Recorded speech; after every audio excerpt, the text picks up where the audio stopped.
Hello and welcome back to the AI Marketers Playbook, where we cover actionable frameworks to help you leverage AI in your business. I'm Audrey Chia, your host, and today I have with me Kerry Harrison. Now, Kerry is an educator, speaker, and copywriter who is an expert in AI. Over the past 5 years, Kerry has achieved some remarkable feats, including co-creating the world's first AI-generated gin and bringing an award-winning AI curator to life at a UK Science Festival. She has won numerous awards such as the Data Marketing Association Award for the best use of AI and is a highly sought-after AI trainer. We are so excited to have you on the show, Carrie. Welcome. Thank you. I'm excited to be here. Yeah, I'm looking forward to it. Awesome. So, Carrie, as a copywriter, I know you started dabbling in the world of AI quite some time back, right? Would you like to share more with us about your journey? Yeah. So I started out in 2018 working in AI. So well before the world of ChatGPT, and there's a lot of time people were saying like, "What is this stuff? Like, you're crazy." But yeah, it started actually in a really weird place. It started from a place of like fear.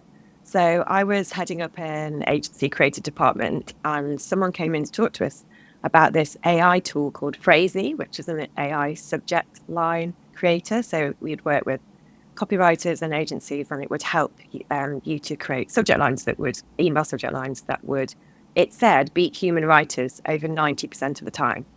And at that time, Oh, I just never heard anything like it. And I thought, what's going to happen now to my copywriting career? This is it for me. And I ended up just getting really interested in it and doing loads of research and reading lots about it and trying out any tool that I could find at that time. And then in around that time, so very end of 2018, I co-founded a practice called Tiny Giant, and we were all around exploring the capabilities of AI and using it as a way to augment human creativity. So that's kind of where it started for me. And it's still very much like that now. But how could it help us to think differently? How could it push us creatively as humans? And so we got into all sorts of experiments. We created the world's first AI gin, which is a collaboration between AI. So we trained an AI neural network on hundreds and hundreds of gin botanical combinations. And then we used one of the generated recipes or combinations and tied in with a gin distiller in Bristol, which is my hometown. And we created a gin, which then sold all over the world. It was a limited wow. edition. I still have one on my desk, actually. Oh, This is one on my wow. desk. What It's does it here. taste like? Can you describe the taste of your gin? Yeah, it's really fruity, and it had marigold in it and some quite very sort of florally. It was really lovely, and it actually won 2 taste awards, sold all over the world. So it was one of those things, and Wow. people I think were quite nervous about trying it. But I bought one to drink, and then I've got one on my desk, and I always keep it there, and I'm wondering if one day I'll crack it open. But yeah. So did that. We created an AI curator for the Cheltenham Science Fest, which is a big festival in the UK. We even took the AI curator onto BBC Radio and gave it an AI generated voice, which at that time was so otherworldly. Like in 2018, the AI generated voices were just so bizarre. And Yep. now they're amazing. And you just can't tell the difference between a human and an AI voice now. But it was, yeah, so that was really cool. And then also created AI cocktails, which were again served at events all over the world as a really nice way of promoting conversation, because a lot of people at that time didn't really, it was very intangible, this whole idea of AI. And Yes. actually they really liked the idea that you'd have a cocktail in your hand at an event that was again AI generated, so trained on loads and loads, well, as many as we could possibly find cocktail recipes, and then it was able to generate its own. And then the cocktail maker, this amazing human amazing cocktail maker, put it all together and just made them into beautiful cocktails. So they were weird, like champagne, sour cherry, and courgette, and things like that. But they were really amazing. And so that promoted lots of conversation. So those are kind of things I started out as. That's what I was doing in 2018, 2019, and did lots of talks around that time as well. And I remember just talking about everything AI and creativity. So talk about AI in music, AI in art, AI in writing, just everything, everything that we could show that it was this amazing tool that was going to be coming to really help us with our creativity. And that's what I talked about then. And then over time, then since the arrival of ChatGPT, so back end of 2022, I've definitely shrunk massively because it's just too big now for me to talk Really. about AI and art and music and What I've done is over the last couple of years is really lent into my history as a copywriter. So I still do copywriting now. So although I talk and teach around AI, I do the occasional copywriting projects. It's getting less and less because AI seems to be getting massive now. But I do still write, and I love writing. So yeah, I still do the copywriting, but yeah, very much lent into that. So most of the stuff I teach now, I've tended to focus more on AI and content creation or AI and copywriting. So I teach at the Chartered Institute of Marketing. I teach the AI copywriting masterclass there. I teach AI on the AI marketing masterclass at the DMA. And there I very much just focus on the content generation side of things. And I'm also working as a Google Garage trainer. So I go out into communities to talk about AI and work with communities that wouldn't necessarily always be able to go on to some of the more expensive courses. And then I also do my own courses, private courses, bespoke courses for individuals and businesses.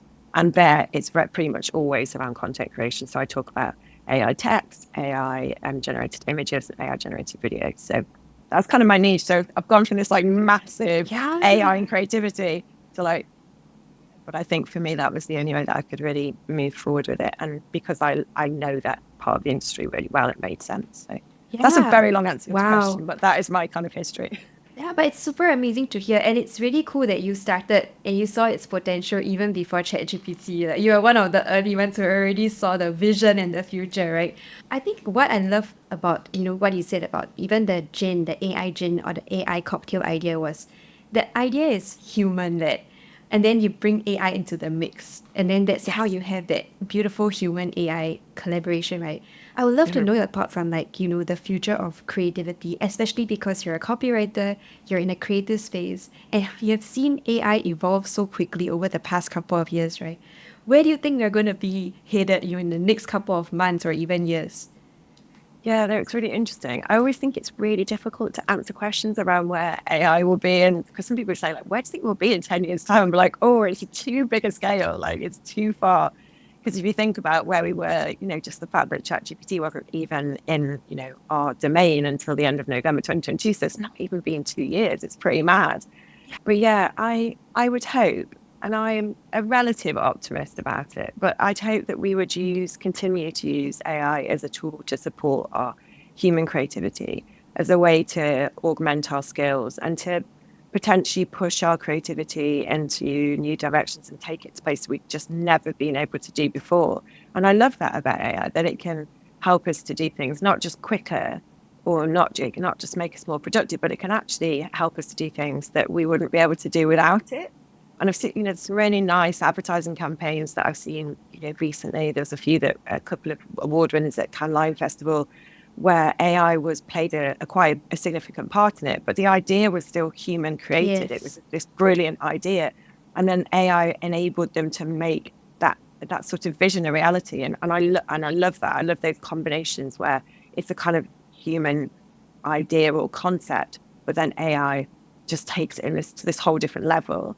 So I'd hope that would still work. I still think from a copywriting point of view, I still really hammer this home that it's really important that we still really concentrate on the craft and we learn how to write well and we learn about copywriting tactics, because although ChatGPT does a great job to a certain extent, we still need to know the craft. We still need to understand what great writing looks like, because when it comes out of ChatGPT, I think it's very easy to get, oh, wow, it's done this thing for me. But actually, we need to be able to look at it analytically and say, is this actually what I would do if I'd written it from scratch? Or, and we can't really analyze if we don't have the skills in the first place. So I think we still need to be really concentrating on that. I also think, human creativity will become so much more important than it's ever been before, because anyone can just turn up and do things with tools now. And actually, if you can think of something that's really off the wall or really out there or super, super creative and fascinating, I think people will pay for that. Yeah, definitely. And I think one thing that you said that I absolutely agree with is you need to understand the craft of copywriting even before you use AI. So the funny thing is, as a copywriter myself who leverages AI a lot in work, right? Some of my clients or partners ask, so how do we get started? And I actually told them that if you have a junior team member who is trying to learn copy, I would actually tell her or him or them to not use AI first and Yes. really just like understand what makes a good headline grid, right? And then when you pair that with AI, that's how you see that evolution. But I would love to also know from you, like, what are some very clear business use cases or able copy or creative use cases that you have seen stand out during the past couple of years? Yeah, so I think for me personally now, since the arrival of ChatGPT, I remember when it first arrived, I was like, oh my goodness, like this is just like something else, because I've been talking about AI in writing for quite some time. And I remember people asking me in 2018, 2019, they were like, are you worried about your copywriting job? And I was like, God knows. AI writing is terrible. And then obviously it evolved over that time. And then ChatGPT arrived, I was like, okay, this is pretty good. But yeah, I for also had me, the same thought. This did is you have the pretty same good. And then thing? I paused. This is pretty good. I know it With the is. And it moment of was like, excitement and oh, fear. yeah. So I think it does this. And you're a copywriter too. I think it does really make you question your own skills. I would say for me, sorry, I'm slightly going off your question, but for me, it's also given me a bit of a kick on the backside in a way. It's like I can't, I've got to, when I do my handwritten copy, which I still do a lot, handcrafted, but I have to work really hard. I have to make sure that I choose really vibrant language, that I really think about every word, the choices that I make. I think about the poetry and the rhythm and the storytelling, Dang. because I know that actually if I don't do that, it could be very similar to something that ChatGPT creates. So we have to work even harder on the craft now, I would say, more than I've ever done before. Because if I want it to sound really, really beautiful, which I do, I have to do all that extra work. But Yes. in terms of things that were the ways that I use it personally, lots of different ways. For me, it's more of a starting point. So I really think it's great for doing research. I think it's really helpful for some ideation, some first first ideas for things like headlines, and then sometimes for structuring too. So I think structuring is really helpful when I've done a lot of research myself, or I've done a bit of research with the support of AI. And actually, sometimes getting it into a structure is really helpful. And even if using something like ChatGPT or Claude, if I use those to create a structure, I don't necessarily use the exact output that it's given me, but I Yes. will use it, and it will just maybe speed things up a little bit for you. So for me, it's just a really great starting point. It's a great way to stimulate our amazing human creativity, and just to go, oh, wow, I've got these like 20 ideas in 20 seconds. And the fact that I can then use that to go, oh, now it said that, like maybe I could take my thinking that way or this way or that way. So for me, I think it's just a brilliant starting point. So yeah, research, structuring, and first sort of thought starters, a bit of a springboard for copywriting. That's where I use it. Yeah, it's almost like using it as a tool to flex your creative muscle, right? Because Mhm. you don't ask, I think a lot of what I've seen so far is people expect AI to solve the problem for them and, write the entire ad copy on landing page. But that doesn't work because they are just, they're not guiding it, they're expecting the end output doesn't respond as well to that as, for example, if you were to give it that step-by-step instructions, teach it how to think. And that's where also your copywriting expertise comes into play, right? How Yes. would you solve Yeah. a problem? Mhm. It's like a Rubik's Cube, right? And how do you solve it? And with that also, do you have any, for example, like tips for people who are just trying to get started? Because as much as the both of us love AI, I do know that there is a huge percentage of people who are still not fully leveraging Mhm. it in their day to day, and they're struggling with getting AI to sound like them. They're struggling to identify what's good copy. What are some tips that you have for people who are just getting started? Mm. I would say, I always just say to anyone getting started, just try it. I think there's a lot of fear around AI. There's a lot of fear around it taking people's jobs, or fear that it's going to be a really, really difficult thing to learn and understand. And I know people are very strapped for time, and a lot of people just don't have time to go and research a new tool in great detail. So for me, I just always say, just give it a try. Just try with something small. Maybe try with some headlines, ideas, or I say even if you don't use it in work, just type in what you've got in your fridge and ask it for a recipe. It doesn't have to, ask ChatGPT or Claude for that kind of thing. It's just actually just getting started sometimes and just seeing what it's like to interact with an AI chatbot and to ask it questions and to get something back and to see how it feels for you as a human to do that and where it takes your thinking. And so for me, I think it's often just starting.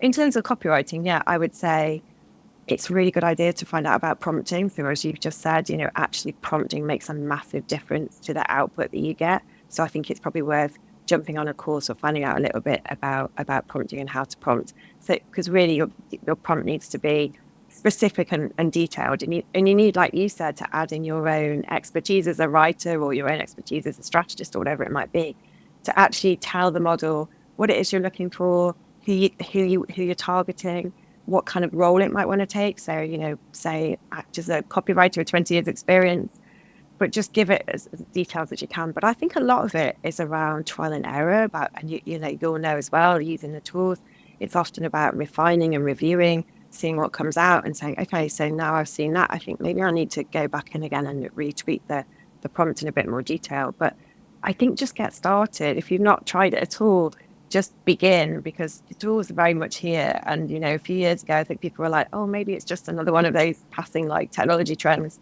But I think it is very much here now. And so just begin and just have fun with it.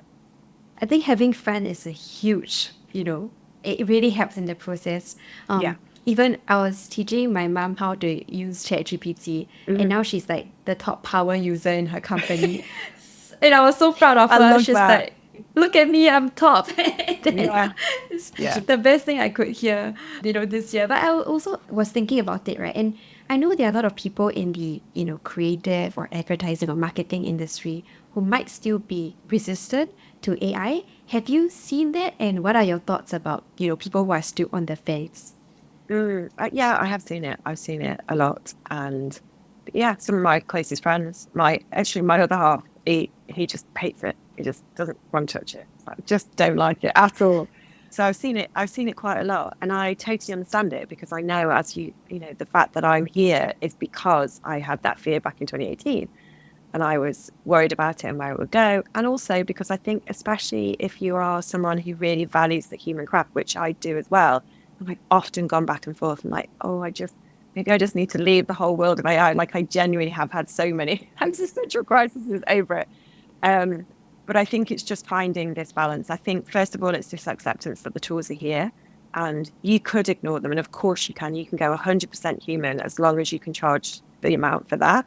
So you can ignore it. But I would say to just, first of all, accept it's here, to know that it's a tool that we can use to support our processes and our creativity.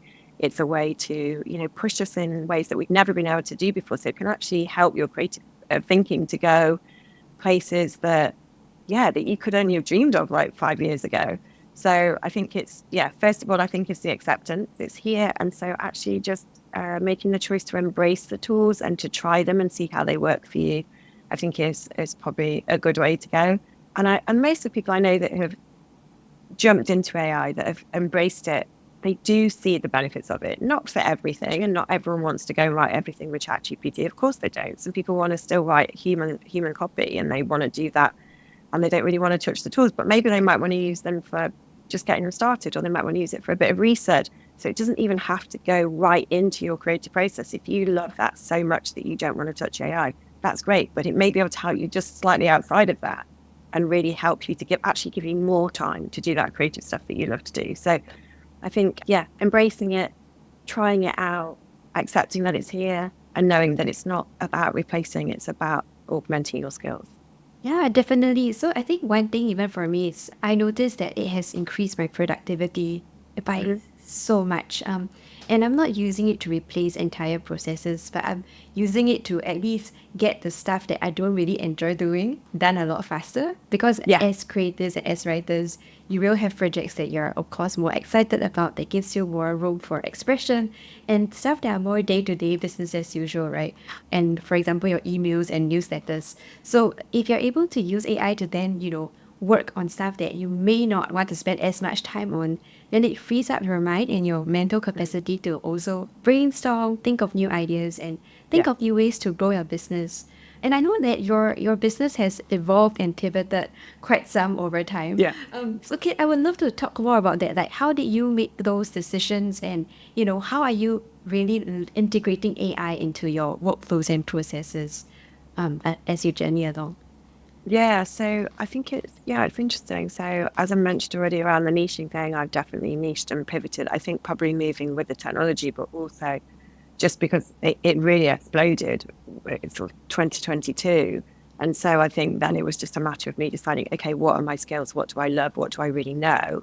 And then that's when I went into, I think aside from my copywriting processes in terms of running my own business, one of the tools that I really love is Motion, which is an AI scheduling tool. So I work for myself. I'm a solopreneur. And for me, this sometimes scheduling my work's really hard, especially when new projects come in or when I've got projects that are quite far off that I need to write. So when I'm working for my own individual clients, sometimes someone will phone me up and say, I need a full day or half day course in November or December this year. But I've got to bear that in mind that I have to then write that course. And that takes me a long time. And so I have to be aware that it's not the kind of thing I can do, the 2 weeks before the course. I need to have really thought about it and prepped it. So it's great that I can just type that task into Motion, and then the AI tool will then schedule it all in, make it all work with the other things that I've already got in that are things that need to be done this week. But also then it might just creep in and look, an hour on that there, an hour on that there, an hour on that. And I love that. It's completely revolutionized my scheduling. I'm not great at time organization. Like, ask any of my friends.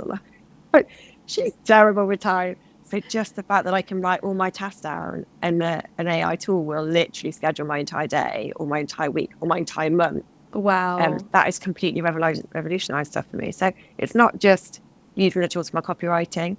It's also using it for things like that as well. So yeah, check out Motion if you need to schedule your work. It's so good. I don't know if you've used that, Audrey, but I found it really helpful. After hearing you talk about it, I know I need it in my life. So they probably have a new user right now.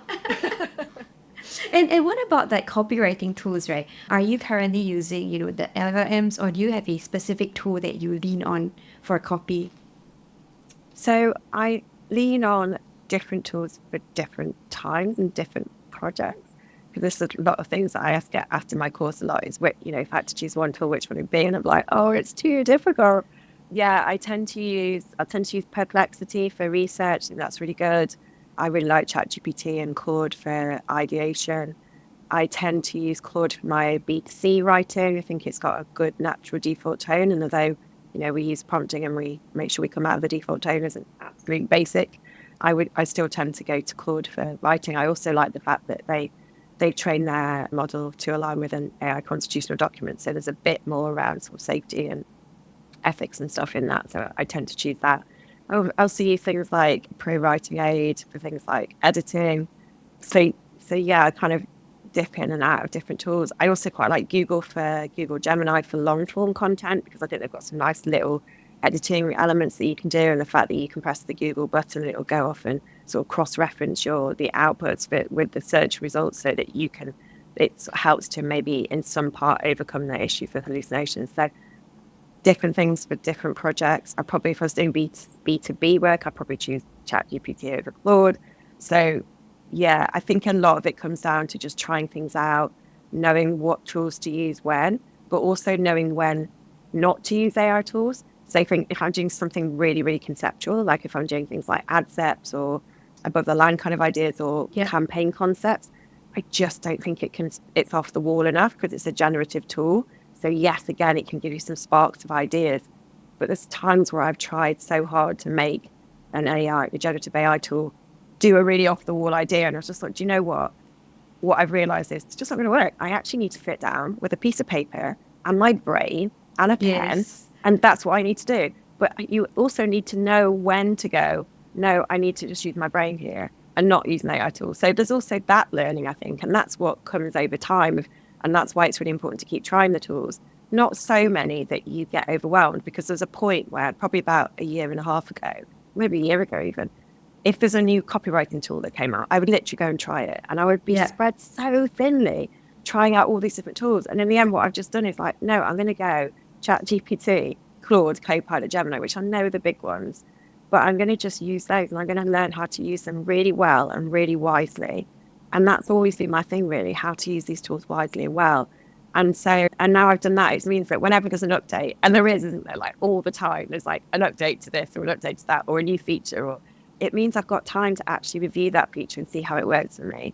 And so, yeah, so I'd always say, choose 2 or 3 or maybe 4 or 6 but just get to know them really, really well. And I just think you'll do better in that way. And also know when to lean on your amazing brain and human creativity, because sometimes, well, a lot of the time, that is going to trump an AI tool, especially when it's conceptual work. Yes, I absolutely agree. So even for myself, when I'm brainstorming for bigger campaigns, if you Yeah. ask ChatGPT for ideas, sometimes the ideas are very either flat or cliche, or you know that Yeah. it's trying its best, but it's just not Yeah. anywhere Yeah. near a big idea that's Exactly. going to be like Exactly. wow, right?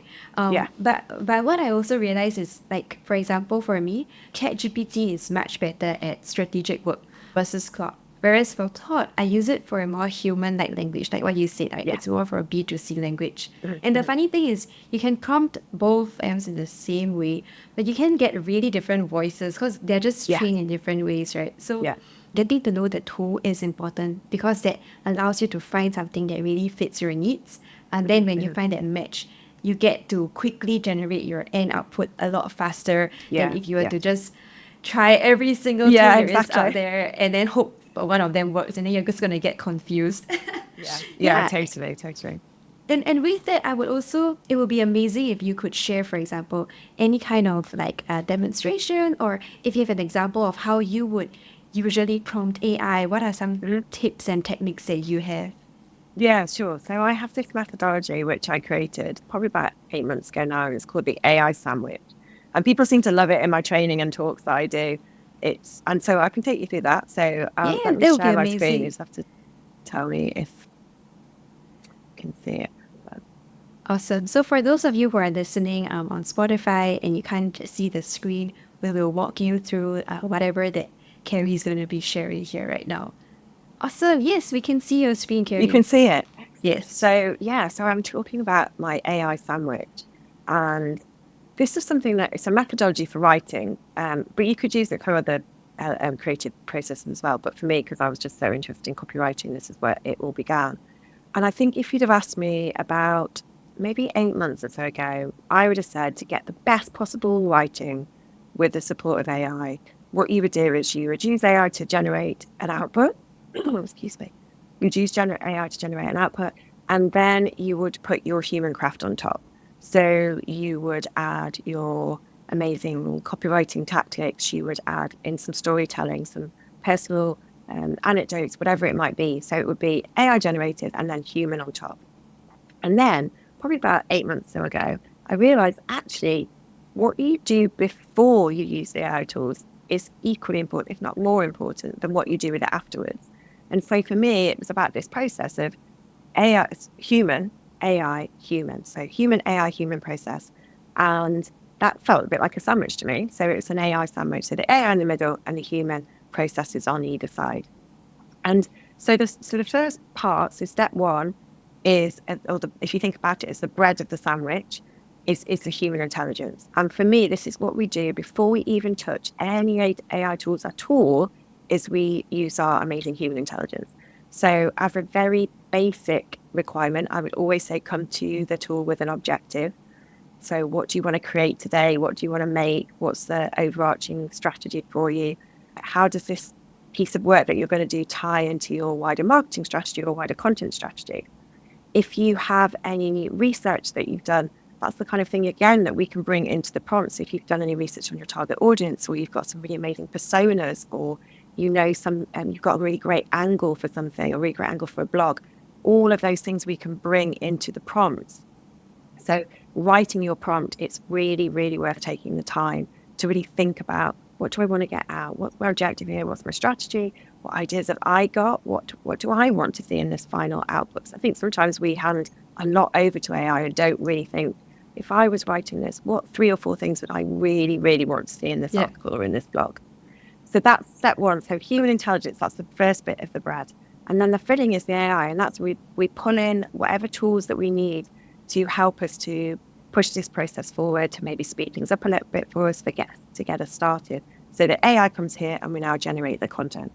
And then the final bit, the last bit of bread to make our sandwich, again, this is back to human intelligence. And this is where we have our craft. So this is what my original thoughts were around the best way to get AI to support us with our writing is to also bring in our amazing human skills. So this is where we bring in all of the things we know about copywriting. This is where we also add in our personal experiences. So AI it doesn't know and experience the world like we do. So if you've got any experiences of the world that really tie in with what you're doing, bring that in. Your really deep knowledge of your clients and your brand, that is, again, something that you can bring in afterwards. But also to fact check everything. So you need to be fact checking, especially if you're using large language models like ChatGPT and Claude, that they can hallucinate. So hallucination, if you're not sure of that, is when the model will create something that's not factually correct. So maybe it doesn't have enough context, or maybe it hasn't been trained specifically on what your task is. So then it might make something up.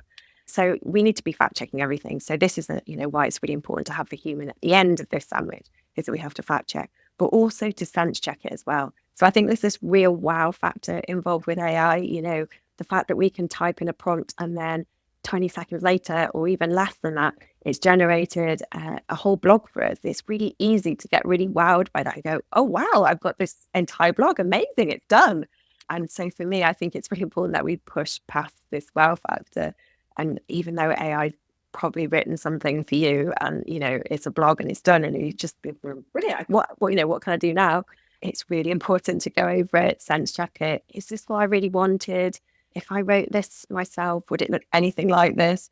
And then also going back again then to step one, this human intelligence, but does it meet my objectives? Is this what I set out to do here? So, all of these things are really important. So that's how my sandwich works. So always a human AI, human process.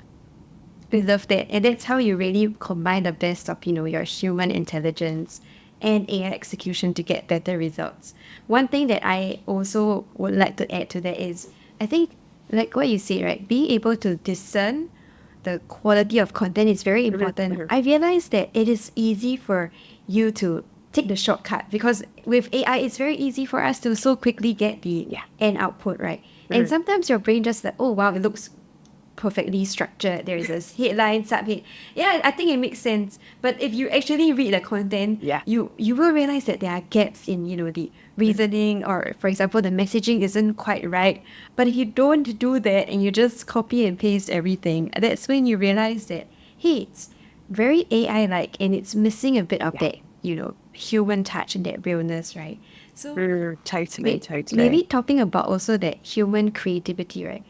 I think this is a hard question, but I want to hear from you, Carrie. What does human creativity mean to you? I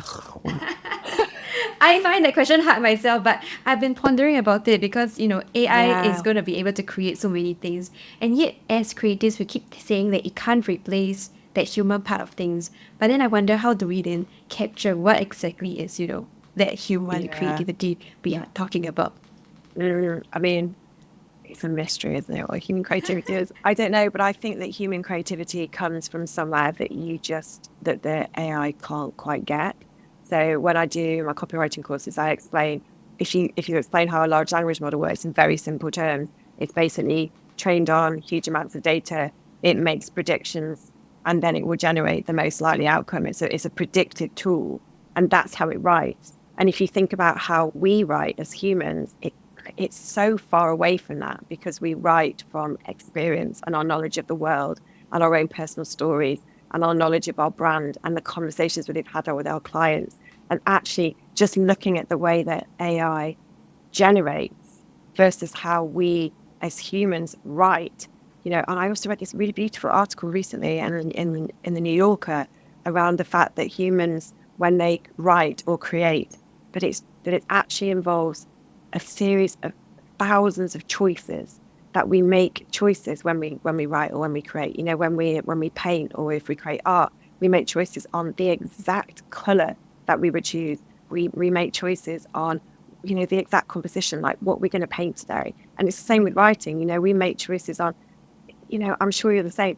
I agonize over a sentence, over a particular word. I'll go and look at a thesaurus and I'll like, okay, not quite there. Like, I know what I'm trying to say, but we do that and we make choices. And as humans as well, one thing I do with my writing is I read it out loud and see how it sounds. Like not just how it reads back, but like how it feels. Like, is there a rhythm? Does it move? Like, does it flow? Does it like actually grab me as a human being? Like, actually, those things. It can't do that. And so for me, it's a whole process of it's quite like, I know when to stop writing. Like if I'm writing something without AI at all, and I'm sure you're like this, you get to this point where it's like, I'm done now. I'm done.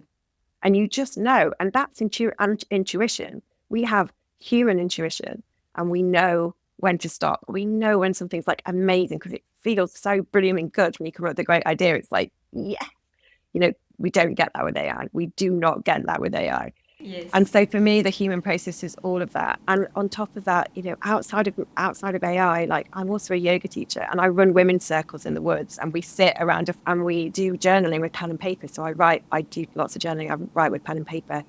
And, that sort of process of pen and paper, of writing, of tapping into our intuition, we can find wonderful answers in our bodies and, through writing like that, through our imaginations.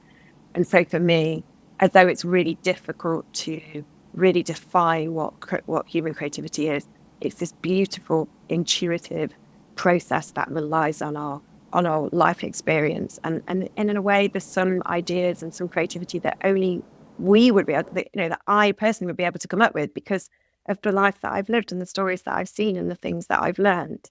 And so I don't know. I also think the process of creativity is so important. Like, I don't know if you've seen the human creative process. It was like a bit of it's quite a funny process that someone created, which I really loved. It was a kind of like this process of like, you start off with the idea and it's like, this is going to be amazing. And then over time you get down and you're like, well, this is crap and I'm crap.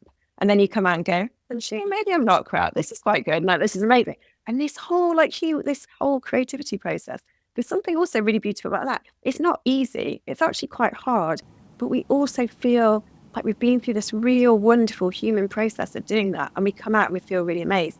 And I wonder how, if we always shortcut that beautiful human process, I worry I don't know, I've been pondering this myself. Like, if we cut out that human creative process, and bearing in mind, we've been having this wonderful human creative process for years and years and years. It's been passed down by our ancestors. We, back to the early days of cave drawings, we've always needed to express, we've always needed to be creative in some way. And so for me, if we shortcut that, if we take that out, if we no longer go through that process, I worry what will happen. And I don't know the answer what will happen, but I just know it'll be a real shame because creativity in general is not just great for work, but it's actually something like a real well-being benefit to creativity as well. It makes us feel good. Our ability to express, our ability to tell stories. There's just something that's really very, very good for us as well.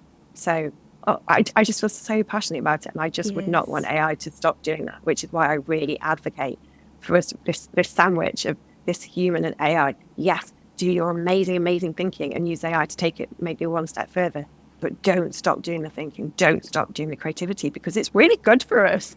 Yes, I completely agree with you. And I love that when you talked about it, your eyes lit up, there's so much passion. I think as copywriters or as creators, I think there is a desire in us to express, to create, and then to also want to bring to life something new and different.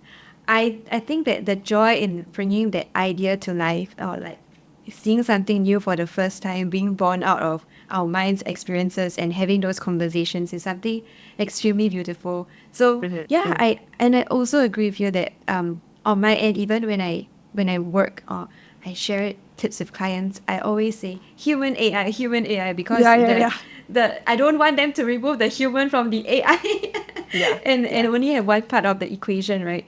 So that is really amazing to hear. And I think for our listeners as well, like for Carrie said, don't be afraid to try, but also don't just rely on AI, right? Have your own human take, and I think continue to dare to dream, to think of ideas, to create. I think that's what keeps us as a species so special and keeps the work fresh and unique. And you will see that as more and more AI generated work is being put out, the human type of AI work will also stand out. I think that is going to be something we'll be seeing in the coming few months. Yeah, and with that, thanks so much, Carrie. I would love to know from you, if our audience wants to reach out, where can they find you?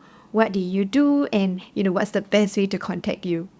Yeah, I'd say I'm on LinkedIn, Kerry Harrison. I have a website, kerryharrison.io. It's quite easy to remember. I also have a newsletter on Substack called Minds and Machines News. So Minds and Machines was taken, but as you can imagine from the name and probably from what I said, I talk around AI, but also how it combines. And I also do a human element in every one that I do. So whether it's an amazing book that I've read or a film that I've seen or some amazing piece of creativity that's totally human led, I will put that in as well. So this nice mix of AI and human. So yeah. Awesome. Now, thank you, Harry, for joining us on the show. It was a pleasure having you. Thank and thank you you. guys for tuning in. Don't forget to subscribe to the podcast and hit the bell for more actionable marketing insights. We'll see you next time.